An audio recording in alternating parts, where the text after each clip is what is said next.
बिस्मिल्लाहिर्रहमानिर्रहीम।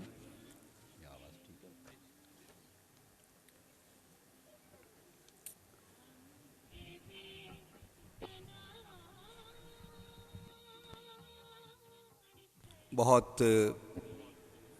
शुक्रगुज़ार हूँ अरबाब मजलिस इकबाल का कि उन्होंने मुझे दावत दी कि मैं इस यादगार प्रोग्राम में शिरकत करूं जो हज़रत अल्लामा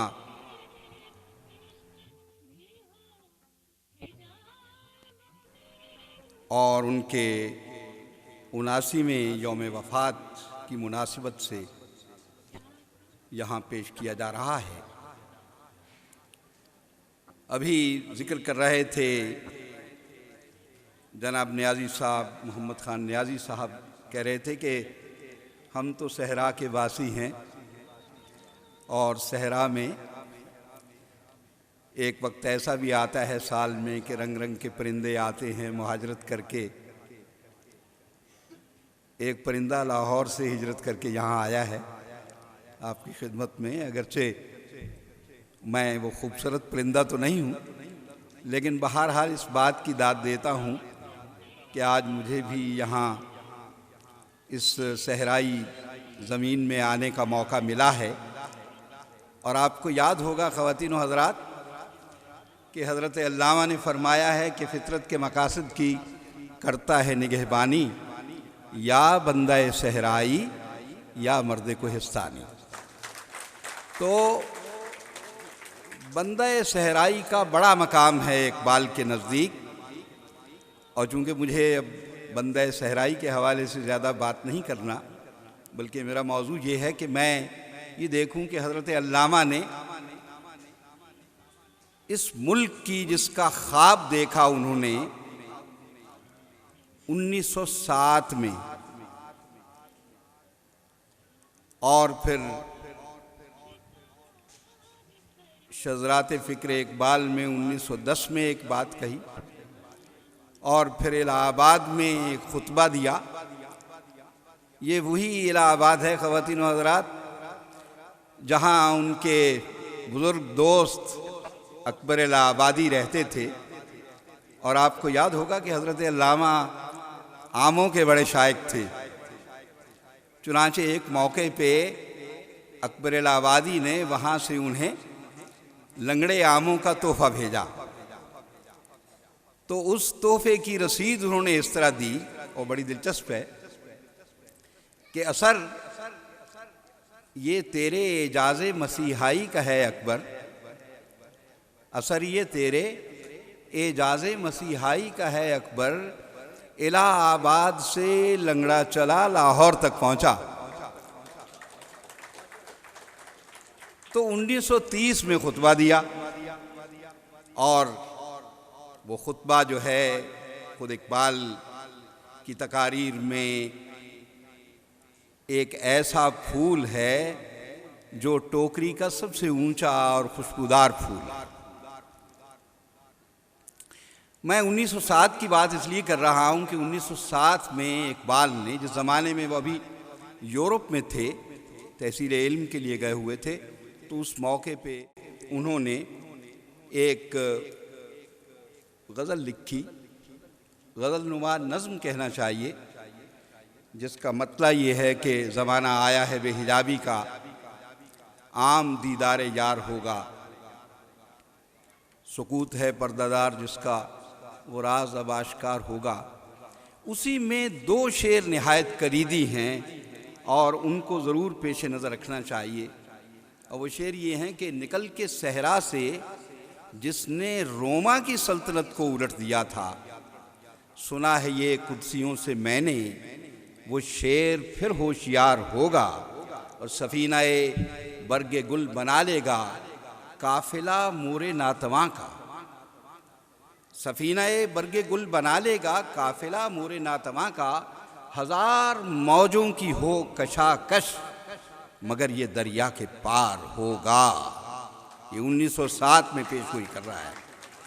मैं ये समझता हूँ हुजूर ने फरमाया था कि इत्तकू फिरासतल मोमिन मोमिन की फिरासत से डरो, इन्नहु यंजुरु बिनूरिल्लाह, क्योंकि वो अल्लाह के नूर से चीज़ों को देखता है।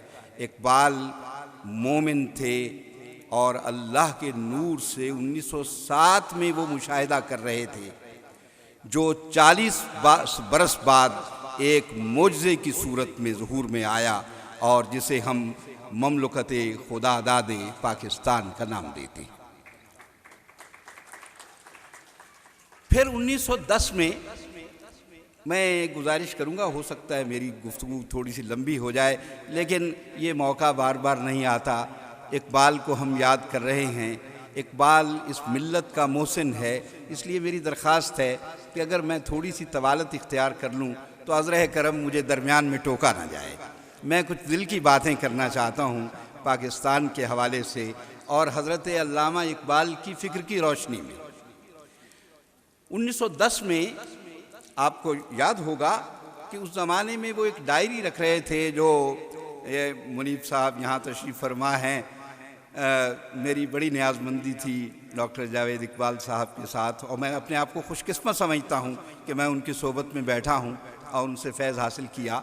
उन्होंने 1964 में पहली बार उस डायरी को शाये किया, जो अल्लामा की ज़िंदगी में शाये नहीं हुई। अल्लामा बस लिखते रहे अंग्रेज़ी में, और उसका नाम था स्ट्रे रिफ्लेक्शंस, और शज़रात फ़िक्र इकबाल के नाम से उस किताब का उर्दू तर्जुमा भी हो चुका है, और आज वो किताब यहाँ स्टॉल पे मौजूद भी है। मुझे तवक्को है कि आप उस किताब को ज़रूर देखेंगे और पढ़ेंगे। उसमें वो लिखते हैं कि nations are born in the hearts of poets, they prosper and die in the hands of politicians.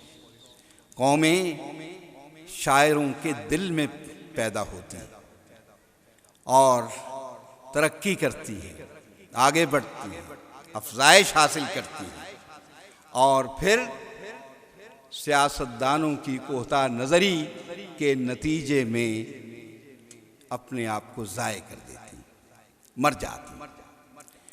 1971 में इसी पाकिस्तान के साथ जो सानेहा हुआ, और उस सानेहे का कोई एक सबब तो खैर नहीं था, असबाब बहुत से थे, लेकिन एक बड़ा सबब यकीनन आप लोगों के हाफिज़े से महव नहीं हुआ होगा, और जिसकी तरफ महज में इशारा कर रहा। 1930 में खुतबा इलाहाबाद पेश किया। दरअसल इकबाल हमारी उन शख्सियात में से हैं जिनके अफकार वाक़अतन सदियों तक ज़िंदा रहेंगे। उसकी वजह यह है कि उन अफकार की बुनियाद एक ऐसी किताब पे है जिसके बारे में ख़ुद इकबाल ने कहा कि हिकमत-ए-ऊ ला यज़ाल अस्तो कदीम। उसकी हिकमत जो है वो ज़वाल आमादा नहीं है और कदीम है। आपको मालूम है फ़लसफ़े की दो इस्तिलाहात हैं इल्म कलाम की, हादिस और कदीम। लिहाजा हादिस तो वो चीज़ है जो फ़ना हो जाने वाली है, कदीम वो चीज़ है जिसको फ़ना नहीं है।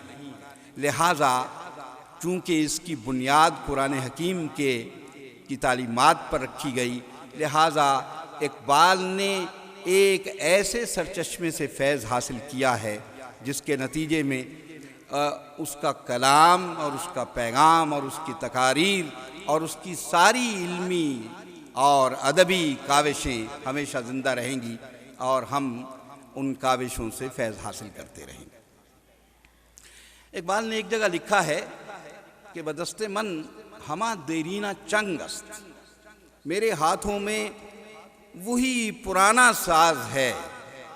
बदस्ते मन हमा देरीना चंग अस्त, दुरूनश नगमहाए रंग रंग अस्त। उसके अंदर से जो नगमे फूटते हैं वो रंग रंग के नगमे हैं, मगर बिनवाज़मश बा नाखुने शेर। लेकिन उन तारों को मैं शेर के नाखून के साथ छेड़ता हूँ। आप ज़रा इस तमसील पे गौर कीजिए। मैं उस साज के तारों को शेर के नाखून के साथ छेड़ता हूँ। और क्यों? और वो इसलिए कि ऊरा तार अज रग हाय संगस्त, क्योंकि उसके तार आम तार नहीं हैं, लोहे के फूलाद के तार नहीं हैं, पत्थर की रगों से बने हुए तार हैं जिनको मैं शेर के नाखून के साथ छेड़ता हूँ। ज़रा आप अंदाज़ा कीजिए ये पैगाम और ये कलाम। इकबाल ने जब ये कहा है कि इन कलाम अज़ आसमान दीगर अस्त, ये मेरा कलाम ऐसा है जो एक दूसरे आसमान से आया है। और हकीकत यही है, बड़े लोगों का कलाम ऐसा ही होता है। आपको याद होगा साहिब का एक मशहूर शेर है कि अगर कलाम नाज आसमां फरूद आयद, अगर ये कलाम आसमान से नाजिल नहीं होता, चिराबे हर सुखने खामदर सुजूद आयद, तो फिर क्या वजह है कि ये कलम जिससे आप लिखते हैं हर लफ्ज़ पे ये सजदा करता है। आपने देखा होगा कि जब आप कलम से लिखते हैं तो कलम यूं झुक जाता है जैसे गोया सजदा कर रहा है। तो ये कैफियत है। ये मुझे थोड़ा सा पानी आप दे दीजिए, मेहरबानी करके। ये सूरत है इकबाल के कलाम की, जिसमें अज़मत है, जिसमें रिफ़त है, जिसमें अबदियत है। अब इकबाल ने ख्वाब देखा जिस मुल्क का, जिस मिल्लत इस्लामिया का, उसके चंद बुनियादी निकात हैं जिनको उन्होंने अपनी शायरी में बयान किया है। मिसाल के तौर पे एक तो वो ये चाहते हैं कि मिल्लत इस्लामिया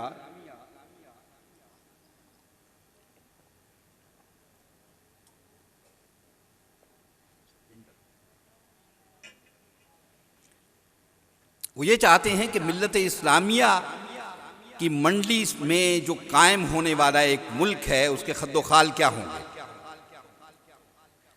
दयार इश्क में अपना मकाम पैदा कर। यहाँ भी उन्होंने जावेद इकबाल साहब से खिताब किया है। जब लंदन में पहला ख़त मिला है जावेद इकबाल का, तो उस मौके पे वहाँ से जो अशार उन्होंने लिख के भेजे हैं, वो गज़ल जो है वो बड़ी अहम है एक एतबार से।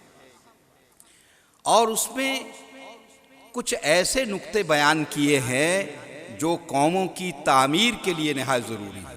वो नुक्ता क्या है? दयार इश्क में अपना मकाम पैदा कर, नया ज़माना नए सुबह शाम पैदा कर, खुदा अगर दिल फितरत शनास दे तुझको, सुकूते लाला गुल से कलाम पैदा कर। अच्छा, और उसमें एक बहुत ही बुनियादी शेर जो है वो ये है कि उठा न शीशा गराने फरंग के एहसां, सिफाले हिंद से मीनाओ जाम पैदा कर। यानी अपनी मट्टी, ये वही बात है जो एक मौके पे इकबाल ने एक और जगह भी कहा है कि हज़रत मूसा अलैहिस्सलाम की तरह कोहे सीना पे जाके नूर क्यों तलब करता है, अपनी मट्टी से अयां शोला सीनाई कर। अपनी मट्टी से, अपने बातिन से, तेरे बातिन में एक नूर मौजूद है, उस नूर का इदराक हासिल कर। ये है वो बुनियादी पैगाम जो इकबाल ने बताया। बात ये है कि पाकिस्तान वजूद में आ गया, लेकिन बदकिस्मती से हम उस मंजिल पे अभी तक नहीं पहुंच पाए जिसे खुद इन्हिसारी की मंजिल कहा जाता है। हम अपनी सनतों को प्रोटेक्शन दें, हर के उरा कुव्वत तख्लीक नीस्त, पेशे मा जुज काफिरो जिंदीक नीस्त। इकबाल ने कहा है कि जिस कौम में कुव्वत तख्लीक नहीं है वो काफिर और जिंदीक से बढ़ के है। यानी खल्लाकाना जहन होना चाहिए। और मैं ये बात आपको बता दूं, ये कोई खुद फरेबी नहीं है कि पाकिस्तान की मिल्लत इस्लामिया जो है वो नहायत दर्जा तख्लीकी जहन रखती है, लेकिन हमारी बदकिस्मती ये है कि उसको प्रोटेक्शन देने वाला कोई नहीं है। कोई उसको देखे और ये बताए, उसकी हौसला अफजाई करे। जो कौम अभी जिक्र कर रहे थे हमारे दोस्त इनायत साहब कि 1998 में हमने एटमी धमाका किया, और ये बात भी मालूम है कि हमारी एटमी कुव्वत जो है हिंदुस्तान की एटमी कुव्वत से कहीं बढ़कर है, कहीं बढ़िया है, कहीं आला है, कहीं बरतर है। ये टैलेंट हमारी मुस्लिम मिल्लत में, पाकिस्तान की मुस्लिम मिल्लत में मौजूद है, लेकिन उसको टैप करने की ज़रूरत है, उसकी हौसला अफजाई की ज़रूरत है। अब हमने ये किया नहीं है ये काम जिस सतह पे करना चाहिए था। इकबाल के ज़रीफ़ाना अशार को तो लोगों ने ज़रीफ़ाना अशार ही समझा है, लेकिन मैं दो शेर आपके सामने पढ़ता हूँ जिसमें एक गहरा तंज मौजूद है। फरमाते हैं कि इंतहा भी इसकी है आखिर, खरीदें कब तलक छतरियाँ, रूमाल, मफलर, पैरहन जापान से। अपनी गफलत की यही हालत अगर कायम रही, आएंगे गस्साल काबुल से, कफन जापान से। क्या हम गस्साल भी काबुल से बुलाएंगे और क्या कफन भी बन के जापान से आएंगे? क्या ये काम हम नहीं कर सकते? क्या इससे बढ़ के नहीं कर सकते? ये है वो बुनियादी सवालात जो इकबाल ने उठाए हैं। इकबाल का शाहीन जो है उसके बारे में उन्होंने साफ कहा है, कहीं अलामत के रूप में, कहीं तमसील के रूप में, ताकुजा दर तहे बाले दिगरामी वाली। कब तक तू दूसरों के परों के नीचे रहेगा? जैसे चूजा जो है वो चिड़िया का बच्चा जो है वो चिड़िया के परों के नीचे ही आफियत समझता है, लेकिन जब तक वो अपने अंदर वो बातनी कुव्वत नहीं पैदा कर लेता उस वक्त तक उसे कुव्वत परवाज़ हासिल नहीं हो सकती। तो ताकुजा दर तहे बाले दिगरामी बाशी, दर हवाए चमन आज़ादा परीदन आमोज, हवाए चमन में आज़ादी के साथ उड़ना सीख। ये है वो इकबाल का ज़िंदा पैगाम जिस पर हमें अमल करने की ज़रूरत है। हमारा तालीम का शोबा जिसकी तरफ अभी जनाब साहब ने इशारा किया, हकीकत ये है कि ये शोबा सबसे नज़रअंदाज किया हुआ शोबा है और ये हमारी अलमनाक सूरत हाल है कि हम अपनी कौमी आमदनी का 2.5% ज़्यादा से ज़्यादा 2.5% खर्च करते हैं तालीम पे। आप अंदाज़ा कीजिए। मैं पिछले साल मॉरिशस जाने का मुझे इत्तेफाक हुआ और जब मैं वापस आया तो एक किताब स्टिग्लिट्ज़ की मेरी नज़र से गुज़री और वो किताब बहुत अहम है और उसका नाम है द ग्रेट डिवाइड। उसमें वो कहता है कि ये 15 लाख की आबादी, 14 लाख की आबादी का, बल्कि 14 लाख भी नहीं, 13 लाख की आबादी का ये छोटा सा मुल्क जो बहरे हिंद के एक जजीरे पर मुश्तमिल है, वहाँ यूनिवर्सिटी तक तालीम मुफ्त है, ट्रांसपोर्ट मुफ्त है, तिब्बी सहूलतें मुफ्त हैं। वहाँ कुछ भी नहीं है सिवाय एक समुंदर के। एक ज़माने में गन्ना काश्त होता था, या वहाँ एक परिंदा होता था डोडो, जिसका नाम आपने सुना होगा और जो अब सफ़ाए हस्ती से गायब हो चुका है, मर चुका है 2 सदियाँ पहले। इसके बावजूद यूनिवर्सिटी तक तालीम मुफ्त है। वो लिखता है कि ये मॉरिशस का मिरेकल है। मैं कहता हूँ कि एक छोटा सा मुल्क जिसके वसाइल न होने के बराबर हैं, अगर यूनिवर्सिटी तक तालीम मुफ्त देता है, तिब्बी सहूलतें फराहम करता है, और वो लिखता है, स्टिग्लिट्ज़ लिखता है कि उसमें ऑपरेशन तक, ये जो हार्ट का ऑपरेशन, सर्जरी तक जो है वो भी मुफ्त होती है, तो कहता है ये मुजज़ा है जिससे बहुत से ममालिक फ़ायदा उठा सकते हैं। तो हमारी सूरत हाल ये है, और अपने जीडीपी का वो 14% एजुकेशन पे सर्फ कर रहा है। आप तसव्वुर कीजिए। और उसके मुकाबले में ये मुल्क जो यानी दुनिया के तादाद के एतबार से दुनिया के चंद बड़े मुल्कों में शुमार होता है, वहाँ 2.5% आमदनी का हिस्सा, और उस पर भी अलमिया ये है कि उसका भी बेशतर हिस्सा खा लिया जाता है। और जो कुछ हो रहा है वो आपके सामने है। ये हमारी बड़ी बदकिस्मती है। इससे बढ़कर ये है कि भांत भांत का निज़ाम तालीम है। कहीं इंग्लिश मीडियम है, कहीं दीनी मदारिस चल रहे हैं, कहीं उर्दू मीडियम है, कहीं सलामत स्कूल सिस्टम है, कहीं LGS है, लाहौर ग्रामर स्कूल है, कहीं फलां है, कहीं सलामत सिस्टम ऑफ एजुकेशन है, कहीं फ़ौजियों ने अपना एक निज़ाम बनाया हुआ है। अब मैं ये सोचता हूँ कि इस सारी सूरत हाल में क्या हो सकता है।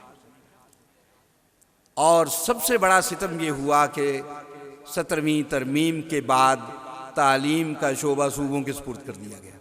मुझे याद है डॉक्टर जावेद इकबाल इस पर बहुत तासुफ़ का इजहार करते थे। खुद मेरे साथ जो उनकी मुलाकातें हुई उसमें कई मौक़ों पे उन्होंने कहा ये फेडरेशन का सब्जेक्ट है, ये सूबों का मौजू नहीं है, ये सूबों का काम नहीं है। तालीम मिल्ली कौमी फरीज़ा है, लिहाजा इसको मरकज़ को अपने पेश नज़र रखना चाहिए और मरकज़ के मातहत होना चाहिए, ताकि वो मरकज़ गुरेज़ रुझानात पैदा ना हों, वो सूरतें पैदा ना हों जिसमें एक सूरत इकबाल शिकनी की भी है, जिसकी तरफ अभी इशारा हुआ है। सच्ची बात यह है, इकबाल हमारा इतना बड़ा रूहानी सरमाया है कि उस सरमाए को हमें महफूज करना है। इकबाल ने मेहराब गुल के नाम से एक फर्जी नाम रखा उन्होंने, मेहराब गुल अफ़गान। अफ़गानों के साथ वैसे भी बहुत मोहब्बत रखते थे इकबाल, और यहाँ तक कहते थे कि अज़ कुशादे ऊ कुशादे आसिया। आज गौर कर लीजिए हमारे लिए कितना बड़ा नासूर बना हुआ है, इसलिए कि हमारी कोई खारजा पॉलिसी उस तरह की नहीं है बदकिस्मती से। अज़ कुशादे ऊ कुशादे आसिया, अफ़गानिस्तान को कुशाद मिलेगी, वसत मिलेगी, तरक्की मिलेगी तो पूरे एशिया को तरक्की मिलेगी। अज़ फसादे ऊ फसादे आसिया, वहाँ फसाद पैदा होगा तो पूरे एशिया में फसाद पैदा होगा। आज आप अपनी आंखों से देख रहे हैं। और हमारा पड़ोसी मुल्क जो है, मैं अभी इत्तेफाक से खुशकिस्मती से मैं वहाँ से कुछ 2-3 महीने पहले होके आया हूँ। मैंने जितनी बालादस्ती हिंदुस्तान की वहाँ देखी है वो हमारे लिए लम्हा फ़िक्रिया भी है, और हमारे हुकूमत के लिए भी और हमारी वजारत ख़ारजा के लिए भी लम्हा फ़िक्रिया है कि वो इस पर गौर करें कि वहाँ उनकी इमारतें तक बन रही हैं, उनके डैम तक जो है वो इंडिया बना रहा है। और जो हमारा पड़ोसी मुल्क था, असल में ईरान की सूरत हाल आप देख लीजिए, अफ़गानिस्तान की सूरत हाल देख लीजिए, भारत की सूरत हाल देख लीजिए। ये 3 हमारे पड़ोसी मुल्क हैं जिनके साथ हमारे ताल्लुकात अच्छे नहीं हैं। और वो चलिए हिंदुस्तान को तो एक तरफ रखिए, ईरान और अफ़गानिस्तान जिनके साथ हमारे बेहतरीन ताल्लुकात होने चाहिए थे, अब जिस सतह पे वो पहुंच गए हैं वो बहुत ही तशवीशनाक सूरत हाल पैदा कर रहे हैं, और इस पे गौर करने की ज़रूरत है। तो इकबाल ने मेहराब गुल अफ़गान के भेस में जो बातें की, मौसम अच्छा, पानी वाफिर, मट्टी भी ज़रखेज़, जिसने अपना खेत न सेंचा वो कैसा देहकान, अपनी खुदी पहचान ओ गाफिल अफ़गान। अब अफ़गान के भेद में ये खिताब पूरी मिल्लत इस्लामिया से है। ऊंची जिसकी लहर नहीं है, मैं आज देख रहा था दरियाए सिंध, मेरा दिल खुश हो गया। वो इसको लाइन रिवर कहते हैं। रज़ा अलियाब्दी ने एक किताब लिखी है, उसका नाम है शेर दरिया। इस शेर दरिया, मैं कभी कभी सोचता हूँ ख़वातीन व हज़रात कि जिस मुल्क को इकबाल जैसा मुफक्किर नसीब हुआ, जिस मुल्क को कायदे आज़म जैसा अजीम सियासी रहनुमा नसीब हुआ, जिस कौम को दरियाए सिंध जैसा दरिया नसीब हुआ, जिसका पाट बाज़ जगह 20 से 25 किलोमीटर चौड़ा है, ये मैंने अपनी आंखों से देखा है, ये इसमें कोई मुबालगा नहीं है। आप तौसा बैराज पे चले जाइए और दरिया के साथ साथ सफ़र कीजिए, लगता है दरिया नहीं है, समुंदर है। अल्लाह अकबर। वहाँ बिजली का बहरान पैदा हो। जहाँ इकबाल जैसा शख्स मौजूद हो, क्या वहाँ फ़िक्री बहरान पैदा हो? जहाँ कायदे आज़म जैसा शख्स मौजूद हो, वहाँ सियासी बहरान पैदा हो? ये हमारी बदकिस्मती है कि हमने इन नेमतों से फ़ायदा नहीं उठाया।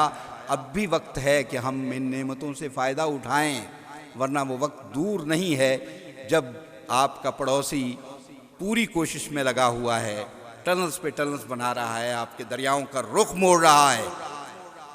मंटो ने एक अफसाना लिखा था, उसका नाम था यजीद, और उस पर उसने एहतजाज किया है।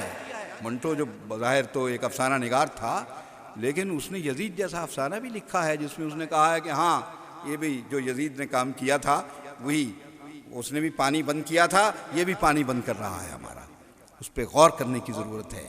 पानी के बगैर ज़िंदगी का तसव्वुर ही मुहाल है, और ये पेशगोई की जा रही है कि आइंदा दुनिया में जंगें जो होंगी वो मीठे पानी पे होंगी। इन चीज़ों को हमें इस पर गौर करना चाहिए। अब मैं आपको 3 छोटे छोटे मुकालमे सुनाता हूँ, बड़े मज़े के मुकालमे हैं, और वो आप सुन लीजिए। ये इकबाल ही की नज़में हैं। एक का नाम ही मुकालमा है। कहते हैं कि एक मुर्गे सरा ने ये कहा मुर्गे हवा से। ये मुर्गे सरा क्या है? ये चिड़िया, इस तरह के छोटे छोटे परिंदे जो घरों में घोंसले बना लेते हैं, ऊंची परवाज़ नहीं कर सकते। एक मुर्गे सरा ने ये कहा मुर्गे हवा से, परदार अगर तू है तो क्या मैं नहीं परदार? अगर तेरे पर हैं तो मेरे भी पर हैं। अब मुर्गे हवा कौन सा है? यानी शाहीन। अब शाहीन और चिड़िया के दरमियान मुकालमा है। अब चिड़िया कह रही है कि परदार अगर तू है तो क्या मैं नहीं परदार? परवाज खुसूसियत हर साहिब पर है। भाई जिसके पास भी पर है वो परवाज करेगा। क्यों रहते हैं मुर्गाने हवा साहिब पिंदार? ये हवा में ऊंची ऊंची परवाज करने वाले किस गुरूर और तकब्बुर में मुब्तला हैं? कुछ शक नहीं, परवाज में आज़ाद है तू भी। ये जवाब दे रहा है अब शाहीन। हद है तेरी परवाज की, लेकिन सरे दीवार उड़ेगा तो यहाँ से उड़ेगा तो दीवार पे बैठ जाएगा, दीवार से उड़ेगा तो छत पे बैठ जाएगा। इससे ज़्यादा तू कुछ कर नहीं सकता। और हमारा क्या आलम है? तू मुर्गे सराई खुरशज खाक बेजू, तू घर में पलने वाला छोटा सा हकीर सा परिंदा है और अपनी खुरिश, अपनी खुराक खाक से तलाश करता है। और मेरा क्या आलम है? मुझ शाहीन का क्या आलम है? माँ दर सददे दाना भी अंजुम ज़दल। और हमारा आलम ये है कि हम उड़ते उड़ते परवाज करते करते आसमानों की बुलंदियों तक पहुँच के सितारों तक पहुँच जाते हैं और सितारों को दाना फर्ज करके उस पर चोंच मारते हैं। ये कमाल है शाहीन का। यही शाहीनी सिफात इकबाल पैदा करना चाहते हैं मिल्लत इस्लामिया में और मिल्लत इस्लामिया पाकिस्तान में बिलखुसूस। एक और मुकालमा है चींटी और उकाब के दरमियान। अब चींटी बड़ी दिल गिरफ्ता है। मैं पाए मालो खारो परेशानो दर्दमंद, मैं पाए मालो खारो परेशानो दर्दमंद। तेरा मकाम क्यों है सितारों से भी बुलंद? अब इसका जवाब भी शाहीन ने वही दिया। तू रिस्क अपना ढूंढती है खाके राह में। ऐ चींटी तू अपना रिस्क खाके राह में तलाश करती है, मिट्टी में तलाश करती है। इतना सा दाना मिल जाता है, उसको उठा लेती है और चल पड़ती है। और मेरा क्या आलम है? मैं नौ सिपहर को नहीं लाता निगाह में, नौ आसमान भी मेरी निगाह में कोई वक़्त नहीं रखता। ये दूसरा मुकालमा हुआ। तीसरा मुकालमा इकबाल ही का है, परवाना और जुगनू। ये मैं बातें ज़रा एक लेवल से थोड़ा सा नीचे आके इसलिए कर रहा हूँ ताकि बातें समझ में भी तो आए ना। यहाँ कोई दकीक फ़लसफ़ा तो बयान करना मकसूद नहीं है। अब क्या है? परवाने की दुनिया से बहुत दूर है जुगनू। अब ये परवाना गोया खुद कलामी कर रहा है। परवाने की दुनिया से बहुत दूर है जुगनू। क्यों? आतिशे बेसोज पे मगरूर है जुगनू। अब जाहिर बात है जुगनू के वजूद से जो रोशनी निकलती है वो जला नहीं सकती। आपको याद होगा कि एक बंदर ने, चंद बंदर जो थे रात के, अब तो खैर जुगनू नज़र ही नहीं आते बदकिस्मती से, यानी पता नहीं क्या हो गया है, हालात क्या हो गए हैं। बहुत से परिंदे नापैद हो रहे हैं, बहुत से हशरात नापैद हो रहे हैं इस सारी सूरत हाल में। तो वो कहते हैं कि वो सर्दियों के दिन थे तो वो कुछ जुगनू पकड़ के ले आए बंदर, और उन्हें अपने घर में रख के, जहाँ उन्होंने पनाह ली हुई थी, उनको रखा और उन्हें फूंके मार रहे हैं ताकि आग भड़के और गर्मी हो और हमारे वजूद में हरारत आए। तो लेकिन फ़ायदा कुछ नहीं हुआ, इसलिए कि वो आतिशे बेसोज है, वो ऐसी आग है जो जलाती नहीं है। तो इकबाल कह रहे हैं परवाने की ज़बान से कि परवाने की दुनिया से बहुत दूर है जुगनू। क्यों? आतिशे बेसोज पे मगरूर है जुगनू। और जो जवाब फिर जुगनू देता है वो सुनिए। कहता है अल्लाह का 100 शुक्र के परवाना नहीं मैं, अल्लाह का 100 शुक्र के परवाना नहीं मैं, दरयूज़ा गरे आतिशे बेगाना नहीं मैं भीख नहीं मांगता जिस तरह तू मांगता फिर रहा है। कभी फलां मोमबत्ती पे, कभी फलां लैंप पे, कभी फलां रोशनी पे, कभी फलां दिए पे भीख मांग रहा है और भीख तो मिलती नहीं, अपने पर जला लेता है और अपने वजूद को नापैद कर देता है। अल्लाह का 100 शुक्र कि परवाना नहीं मैं, दरयूज़ा गरे आतिशे बेगाना नहीं मैं। आज आप ज़रा देखिए ये जो बड़े बड़े लोग कह रहे थे हम दरयूज़ा गर नहीं हैं, हम इक़्तिदार में आएंगे तो अपने कशकोल तोड़ देंगे, अब कशकोल सबसे ज़्यादा लेके वही फिर रहे हैं।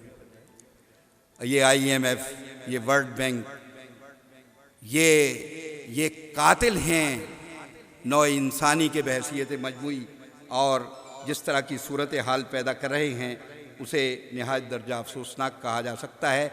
और ये एक नया इस्तेमार है जिसकी बुनियाद रखी जा रही है, एशिया में भी रखी जा रही है, अफ्रीका में भी रखी जा रही है, लातीनी अमेरिका में भी रखी जा रही है। ये सारी सूरत हाल है जिसकी तरफ मैं महज इशारे कर रहा हूँ।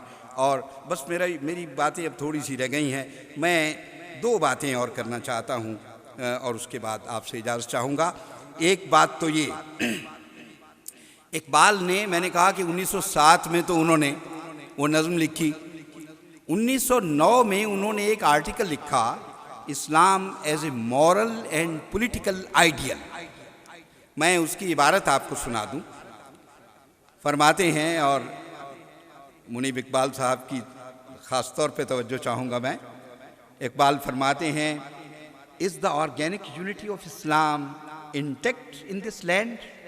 जाहिर बात है, जब इकबाल बात कर रहे थे तो बड़े अजीम की बात कर रहे थे। आज हम उससे पाकिस्तान भी मुराद ले सकते हैं।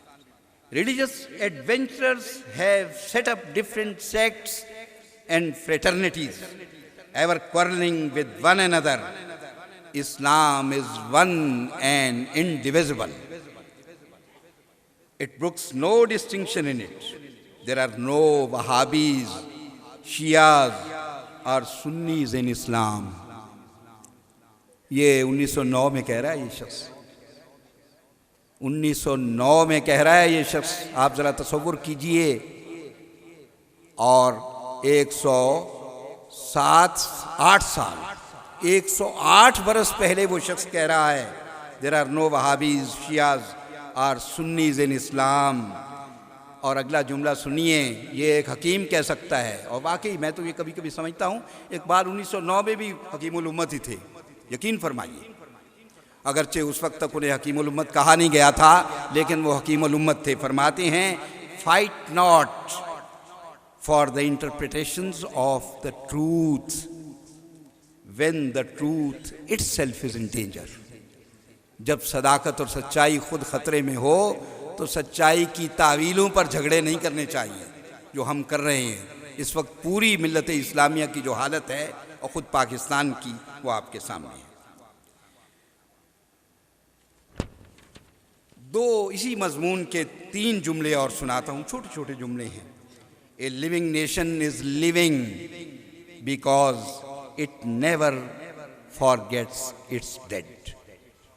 हम अपने माजी को, अपने मरहूमीन को, अपने अकाबिर को जो इस दुनिया से रुखसत हो चुके हैं, उन्हें भूल रहे हैं। उनको याद रखने की ज़रूरत है, और उनको याद रखने ही के नतीजे में हमें वो चीज़ नसीब हो सकती है जिसे हम नशत सानिया का नाम लेते हैं, हयात ताज़ा का नाम लेते हैं। दूसरा जुमला उसी आर्टिकल में, 1909 वाले आर्टिकल में है, if we cannot get rid of our difficulties the world will soon get rid of us. अगर हम अपनी मुश्किलात पर काबू नहीं पाएंगे तो दुनिया हमसे नजात हासिल कर लेगी, यानी हमारा वजूद ख़त्म हो जाएगा। तुम्हारी दास्तां तक भी ना होगी, दास्तान होगा। और तीसरी बात ये कही, a strong will in a strong body is the ethical ideal of Islam. आप ज़रा इस पर भी गौर कीजिए कि इंसानी वजूद का तवाना होना और उसके अंदर एक नाकाबिले शिकस्त अज़्म का होना कितना ज़रूरी है। और मैं ये समझता हूँ कि इस वक्त नई नस्ल को इसी अज़्म की ज़रूरत है, और इसी अज़्म की बुनियाद पे कौमें जो हैं वो तवानाई और ताकत हासिल करती हैं और कौमों की मंडली में अपना मकाम बनाती हैं। एक बात इकबाल ने और कही, और उस पर भी हमने अमल नहीं किया। इकबाल ने बार बार कहा कि दहर में ऐशे दवाम आइन की पाबंदी से है। आइन की पाबंदी 1973 में हमने एक आइन बनाया था, और बिल इत्तिफाक बनाया था। उसमें मसलन एक शेख ये भी थी कि 1988 तक उर्दू सही मानों में पाकिस्तान की कौमी ज़बान बनाई जाएगी। हमारे लिए ये बाइसे नंग है कि हम अपने आइन से गद्दारी का इर्तिकाब कर रहे हैं, और अब जब सुप्रीम कोर्ट 1-1.5 साल पहले उर्दू के हक़ में फ़ैसला कर चुकी है, इसके बावजूद उर्दू के निफाज के सिलसिले में हम मुदाहनत से काम ले रहे हैं, जो नहीं लेना चाहिए। याद रखिए, ये हमारे तशख़्ख़ुस का मसला है, हमारी बका का मसला है। हम अपनी कौमी ज़बान के बग़ैर गूंगे हैं। पंजाबी, सराइकी, पोठोहारी, बलोची, ब्राहुवी, कश्मीरी, गोजरी, सिंधी, बलोची, ये सब हमारी कौमी ज़बानें हैं। और कौमी ज़बानें जो हैं ये हमारी पाकिस्तानी ज़बानें कहना चाहिए। ये और हमारी कौमी ज़बान आपस में हरीफ नहीं हैं, हमें याद रखना चाहिए। आप देख रहे हैं यहाँ कितनी रोशनियाँ हैं, क्या कोई रोशनी किसी दूसरी रोशनी की हरीफ हो रही है? नहीं। हज़रत रूमी ने कहा था कि कारे पाका रोशनियो गर्मी अस्त। पाक लोगों का काम जो है वो रोशनी और गर्मी का एहतमाम करना है।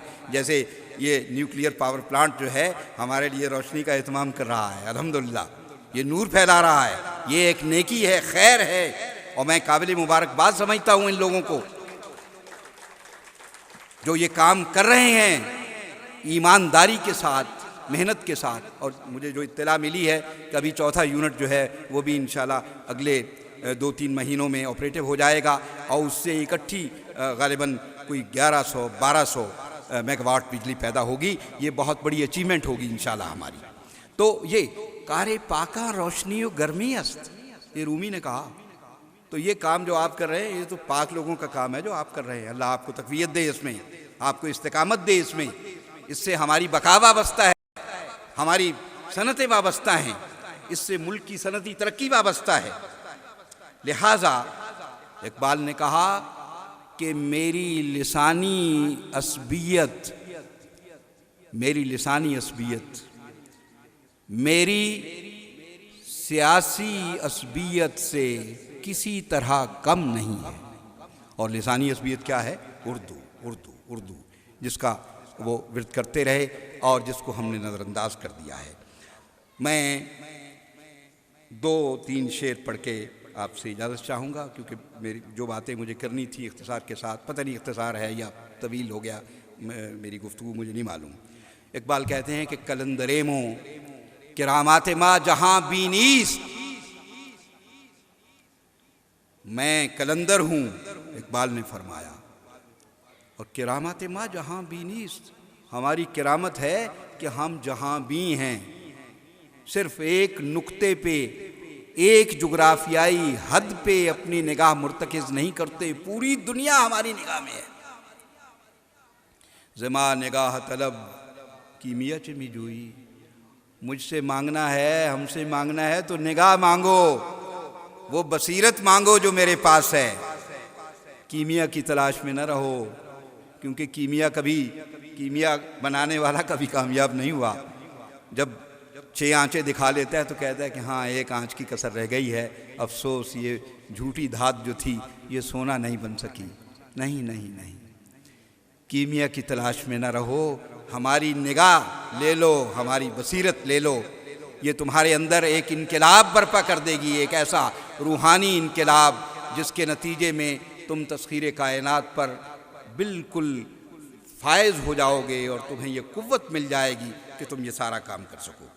इकबाल ने अपनी लाफानी नज़्म मस्जिद कुर्तबा में कहा था कि जिसमें ना हो इनकलाब, मौत है वो ज़िंदगी, रूह उमम की हयात कश्मकश इनकलाब, सूरत शमशीर है दस्ते क़ज़ा में वो कौम, करती है जो हर ज़मा अपने अमल का हिसाब।